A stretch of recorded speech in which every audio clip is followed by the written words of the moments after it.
হাদিস শাস্ত্রের জগতে যার নাম সবার আগে উচ্চারিত হয় তিনি হলেন ইমাম বুখারী রাহিমাহুল্লাহ। পৃথিবীর বিভিন্ন প্রান্তে যত মানুষ হাদিস পাঠ করেন বা হাদিসের উপর ভিত্তি করে জ্ঞান অর্জন করেন তারা সকলেই কোনো না কোনোভাবে ইমাম বুখারীর কাছে ঋণী। শত শত মাইল পথ পায়ে হেঁটে প্রচণ্ড কষ্ট সহ্য করে তিনি দেশে দেশে ঘুরে হাদিস সংগ্রহ করেছেন।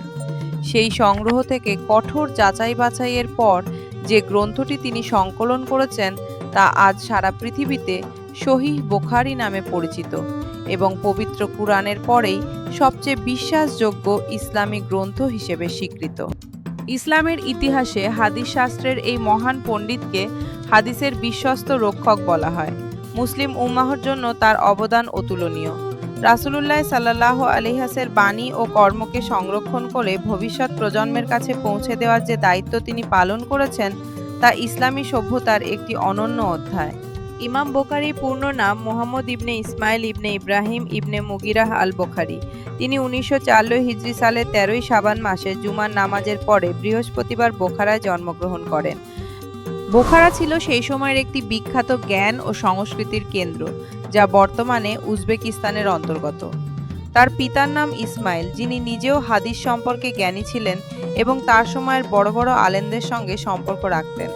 শৈশব থেকেই ইমাম বুখারী অত্যন্ত তীক্ষ্ণ মেধার অধিকারী ছিলেন। মাত্র 10 বছর বয়সে তিনি হাদিস মুখস্থ করা শুরু করেন এবং অল্প দিনের মধ্যে প্রচুর হাদিস স্মৃতিতে ধারণ করতে সক্ষম হন। এই বয়সেই শিক্ষকেরা তার মেধা দেখে অবাক হয়ে যেতেন। বলা হয়, একবার তার শিক্ষক যখন একটি হাদিস ভুলভাবে উল্লেখ করেন তখন শিশু বুখারী তাৎক্ষণিকভাবে সঠিক তথ্য উল্লেখ করে শিক্ষককে সংশোধন করেছিলেন, যা দেখে শিক্ষক স্তম্ভিত হয়ে গিয়েছিলেন। যখন তার বয়স 16 বছর তখন তিনি তার মা ও ভাইয়ের সঙ্গে হজ পালন করতে মক্কায় যান। মক্কায় পৌঁছে তিনি হজের পাশাপাশি হাদিস সংগ্রহের কাজেও মনোযোগ দেন।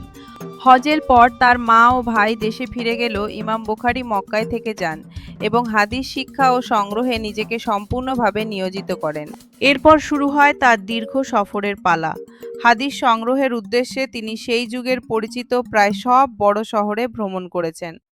মক্কা ও মদিনার পাশাপাশি তিনি সিরিয়া, ইরাক, বসরা, কুফা, বাগদাদ, আল জাজিরা, নিশাপুর এবং আরও অনেক স্থান থেকে হাদিস সংগ্রহ করেছেন।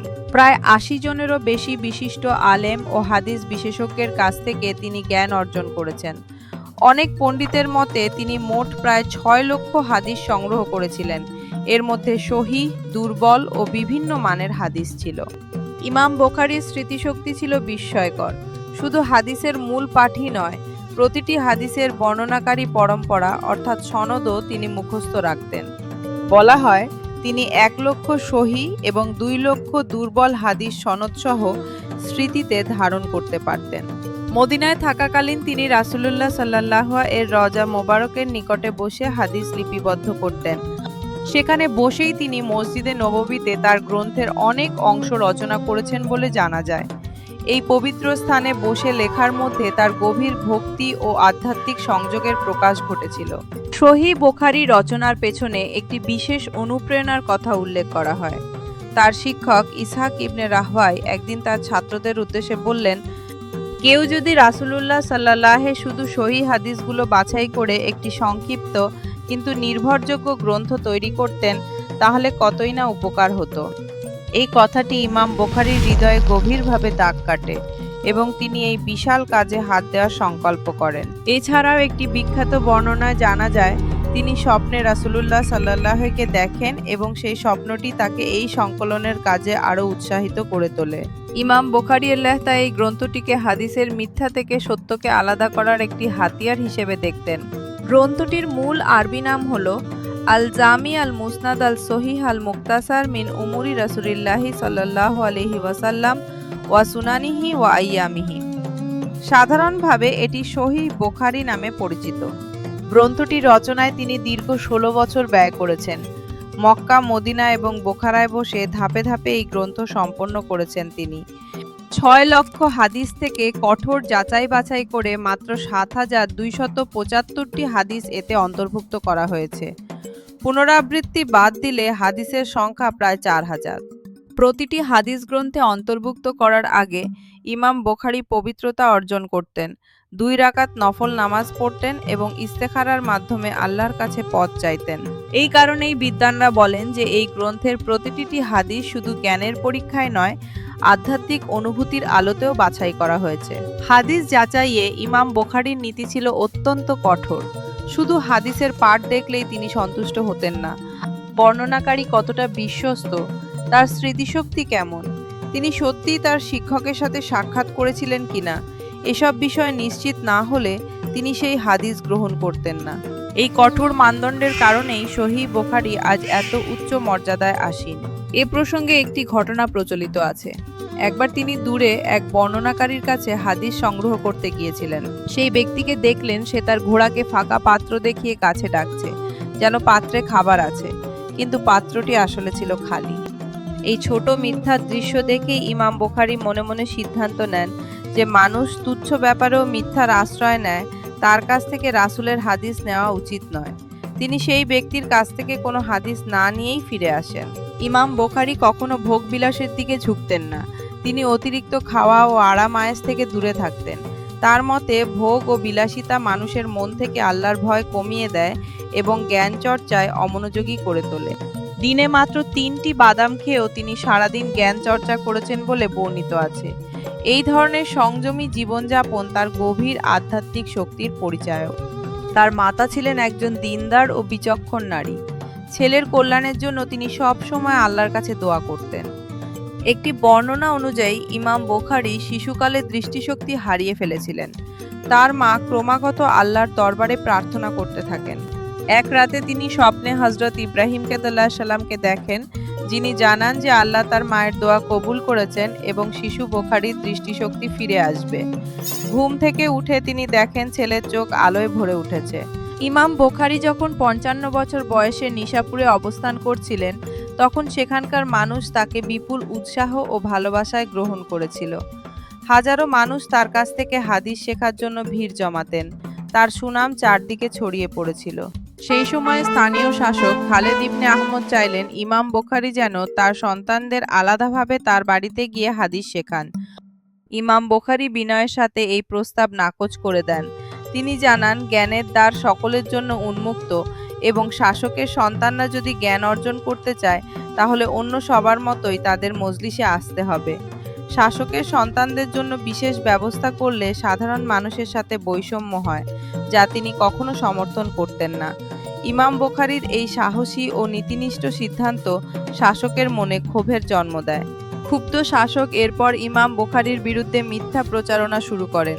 তার বিরুদ্ধে নানা অসত্য কথা রটানো হয়, যার ফলে তাকে নিশাপুর ছাড়তে বাধ্য হতে হয়। এই অবিচারে ইমাম বুখারীর মন ভেঙে যায়। তিনি জন্মভূমি বোখারায় ফিরে যেতে চাইলেন, কিন্তু সেখানেও তাকে ঢুকতে দেয়া হলো না। শেষ পর্যন্ত সমরকন্দের কাছের খড়তঙ্ক নামের একটি ছোট্ট গ্রামে তিনি আশ্রয় নেন, যেখানে তার কিছু আত্মীয় স্বজন বাস করতেন। এই দুরবস্থায় তিনি আল্লাহর কাছে দোয়া করেছিলেন।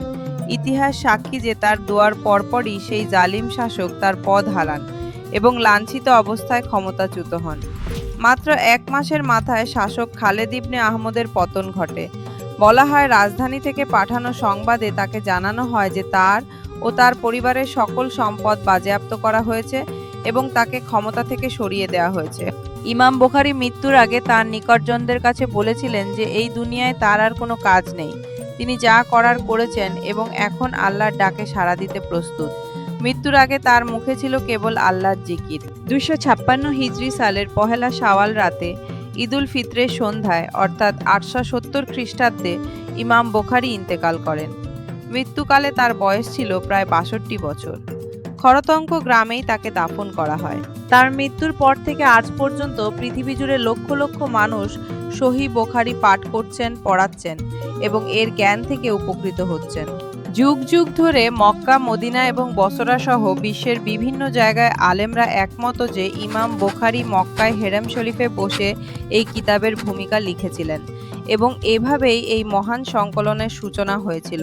সহিহ বুখারী শুধু একটি হাদিস সংকলন নয়, এটি ইসলামী জ্ঞানের এক বিশাল ভাণ্ডার। এতে ইসলামের বিধিবিধান, নৈতিকতা, ইবাদত, সামাজিক আচার, ব্যবসা বাণিজ্য, পারিবারিক জীবন এবং আরও অনেক বিষয় সম্পর্কিত হাদিস রয়েছে। প্রতিটি অধ্যায় এমনভাবে সাজানো হয়েছে যা পাঠকের জন্য বিষয় বোঝা সহজ করে তোলে। ইমাম বুখারী তার জীবদ্দশায় আরও অনেক গ্রন্থ রচনা করেছেন। আত-তারিখুল কাবির নামক তার গ্রন্থে হাদিসের বর্ণনাকারীদের জীবনী ও বিশ্বাসযোগ্যতা নিয়ে বিস্তারিত আলোচনা রয়েছে। আল আদাবুল মুফরাদ গ্রন্থে দৈনন্দিন জীবনে সদাচারের হাদিসগুলো সংকলিত হয়েছে, কিন্তু এসব গ্রন্থের মধ্যে সহিহ বুখারী সবচেয়ে বেশি পরিচিত এবং সমাদৃত। ইমাম বুখারীর জীবন আমাদের সামনে এক বিরল আদর্শ তুলে ধরে।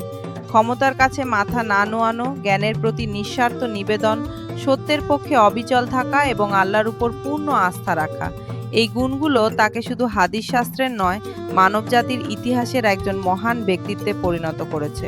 যুগের পর যুগ পেরিয়ে গেছে, কিন্তু ইমাম বুখারীর নাম আজও মুসলমানদের হৃদয়ে উজ্জ্বল হয়ে আছে।